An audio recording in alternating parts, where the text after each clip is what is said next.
بسم اللہ الرحمن الرحیم۔ توبہ نسو کیا ہے؟ نسو ایک عورت نما آدمی تھا، باریک آواز، بغیر داڑھی اور نازک اندام مرد۔ وہ اپنی ظاہری شکل و صورت سے فائدہ اٹھاتے ہوئے زنانہ حمام میں عورتوں کا مساج کرتا اور میل اتارتا تھا۔ کوئی بھی اس کی حقیقت نہیں جانتا تھا، سبھی اسے عورت سمجھتے تھے۔ یہ طریقہ اس کے لیے ذریعہ معاش بھی تھا اور عورتوں کے جسم سے لذت بھی لیتا تھا۔ کئی بار ضمیر کے ملامت کرنے پر اس نے اس کام سے توبہ بھی کر لی، لیکن ہمیشہ توبہ توڑتا رہا۔ ایک دن بادشاہ کی بیٹی حمام گئی۔ حمام اور مساج کرنے کے بعد پتا چلا کہ اس کا گراں بہا گوہر، موتی یا ہیرا کھو گیا ہے۔ بادشاہ کی بیٹی نے حکم دیا کہ سب کی تلاشی لی جائے، لہٰذا سب کی تلاشی لی گئی، ہیرا نہیں ملا۔ نسو رسوائی کے ڈر سے ایک جگہ چھپ گیا۔ جب اس نے دیکھا کہ شہزادی کی کنیزیں اسے ڈھونڈ رہی ہیں تو سچے دل سے خدا کو پکارا اور خدا کی بارگاہ میں دل سے توبہ کی اور وعدہ کیا کہ آئندہ کبھی بھی یہ کام نہیں کروں گا، میری لاج رکھ لے مولا۔ دعا مانگ ہی رہا تھا کہ اچانک باہر سے آواز سنائی دی کہ نسو کو چھوڑ دو، ہیرا مل گیا ہے۔ نسو نم آنکھوں سے شہزادی سے رخصت لے کر گھر آ گیا۔ نسو نے قدرت کا کرشمہ دیکھ لیا تھا اور ہمیشہ ہمیشہ کے لیے اس کام سے توبہ کر لی۔ کئی دنوں سے حمام نہ جانے پر ایک دن شہزادی نے بلاوا بھیجا کہ حمام آ کر میرا مساج کرے، لیکن نسو نے بہانہ بنایا کہ میرے ہاتھ میں درد ہے، میں مساج نہیں کر سکتا ہوں۔ نسو نے دیکھا کہ اس شہر میں رہنا اس کے لیے مناسب نہیں ہے، سبھی عورتیں اس کو چاہتی ہیں اور اس کے ہاتھ سے مساج لینا پسند کرتی ہیں، لہٰذا جتنا بھی غلط طریقے سے مال کمایا تھا سب غریبوں میں بانٹ دیا اور شہر سے نکل کر کئی میل دور ایک پہاڑی پر ڈیرا ڈال کر اللہ کی عبادت میں مشغول ہو گیا۔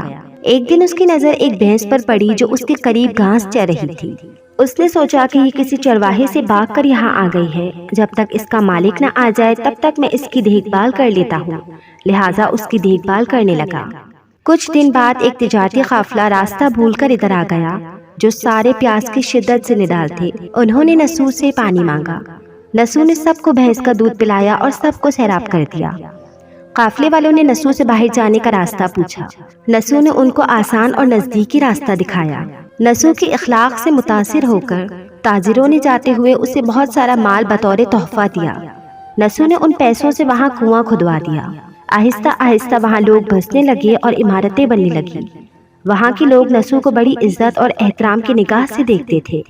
رفتہ رفتہ نسو کی نیکی کے چرچے بادشاہ تک جا پہنچے۔ بادشاہ کے دل میں نسو سے ملنے کا اشتیاق پیدا ہوا۔ اس نے نسو کو پیغام بھیجا کہ بادشاہ آپ سے ملنا چاہتے ہیں، مہربانی کر کے دربار تشریف لے آئیں۔ جب نسو کو بادشاہ کا پیغام ملا تو اس نے ملنے سے انکار کر دیا اور معذرت چاہی کہ مجھے بہت سارے کام ہیں، میں نہیں آ سکتا۔ بادشاہ کو بہت تعجب ہوا، مگر اس بے نیازی کو دیکھ کر ملنے کی طلب اور بڑھ گئی۔ بادشاہ نے کہا کہ اگر نسو نہیں آ سکتے تو ہم خود اس کے پاس جائیں گے۔ جب بادشاہ نسو کے علاقے میں داخل ہوا، خدا کی طرف سے ملک الموت کو حکم ہوا کہ بادشاہ کی روح قبض کر لے۔ چونکہ بادشاہ بطور عقیدت مند نسو کو ملنے آ رہا تھا اور رعایا بھی نسو کی خوبیوں کی گرویدہ تھی، اس لیے نسو کو بادشاہ کے تخت پر بٹھا دیا گیا۔ نسو نے اپنے ملک میں عدل اور انصاف کا نظام قائم کیا۔ وہی شہزادی جسے عورت کا بیس بدل کر ہاتھ لگاتے ہوئے بھی ڈرتا تھا، اس شہزادی نے نسو سے شادی کر لی۔ ایک دن نسو دربار میں بیٹھا لوگوں کی داد رسی کر رہا تھا کہ ایک شخص وارد ہوا اور کہنے لگا کہ کچھ سال پہلے میری بھینس گم ہو گئی تھی، بہت ڈھونڈا مگر نہیں ملی، برائے مہربانی میری مدد فرمائے۔ نسو نے کہا کہ تمہاری بھینس میرے پاس ہے، آج جو کچھ میرے پاس ہے وہ تمہاری بھینس کی وجہ سے ہے۔ نسو نے حکم دیا کہ اس کے سارے مال اور دولت کا آدھا حصہ بھینس کے مالک کو دیا جائے۔ وہ شخص خدا کے حکم سے کہنے لگا، اے نسو جان لو، نہ میں انسان ہوں اور نہ ہی وہ جانور بھینس ہے، بلکہ ہم دو فرشتے ہیں، تمہارے امتحان کے لیے آئے ہیں۔ یہ سارا مال اور دولت تمہارے سچے دل سے توبہ کرنے کا نتیجہ ہے، یہ سب کچھ تمہیں مبارک ہو۔ وہ دونوں فرشتے نظروں سے غائب ہو گئے۔ اسی وجہ سے سچے دل سے توبہ کرنے کو توبہ نسو کہتے ہیں۔ تاریخ کے کتب میں نسو کو بنی اسرائیل کے ایک بڑے عابد کی حیثیت سے لکھا گیا ہے۔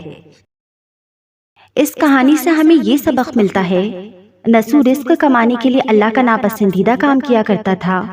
جب وہ کام اللہ کے خوف کی وجہ سے چھوڑا تو اللہ نے رزق کے اسباب پیدا کیے اور بادشاہت تک عطا کر دی۔